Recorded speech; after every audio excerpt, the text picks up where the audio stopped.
தற்போதைய செய்தியை பார்க்கிறோம். நெமிலி எஸ்ஐ உட்பட இருவரை சஸ்பெண்ட் செய்து தற்போது உத்தரவு பிறப்பிக்கப்பட்டிருக்கிறது. நெமிலி காவல் நிலைய சிறப்பு உதவி ஆய்வாளர் குமார் உள்ளிட்ட இருவர் தற்போது சஸ்பெண்ட் செய்யப்பட்டிருக்கிறார்கள். ராணிப்பேட்டை மாவட்ட காவல் கண்காணிப்பாளர் விவேகானந்த சுக்லா இந்த உத்தரவை பிறப்பித்திருக்கிறார்.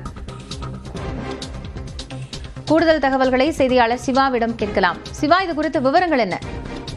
நிச்சயமாக காயத்ரி, ராணிப்பேட்டை மாவட்டம் நெமிலி காவல் நிலையத்துக்கு எல்லைக்கு உட்பட்ட வேட்டாங்குளம் கிராமத்தை சேர்ந்த தனசாகர் என்ற இளைஞர் தனக்கு கொலை மிரட்டல் இருப்பதாக 2 தினங்களுக்கு நெமிலி காவல் நிலையத்தில் புகார் அளித்திருந்தார். இந்த நிலையில் இன்று காலை அவர்களை மர்ம நபர்கள் அவர் வெட்டி கொலை செய்யப்பட்டுள்ளனர். அதை அடுத்து உறவினர்கள் சடலத்தை எடுக்க விடாமல் சாலை மறியலில் ஈடுபட்டனர். சுமார் 5 மணி நேரத்துக்கு மேலாக இந்த சாலை மறியல் நடந்தது.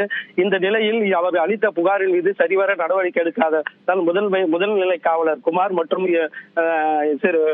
சிறப்பு உதவி ஆய்வாளர் இருவர் பணியிட நீக்கம் செய்து விவேகானந்தா சுக்லா உத்தரவிட்டார். காயத்ரி, நன்றி சிவா, இது குறித்த தகவல்களை வழங்கியமைக்காக.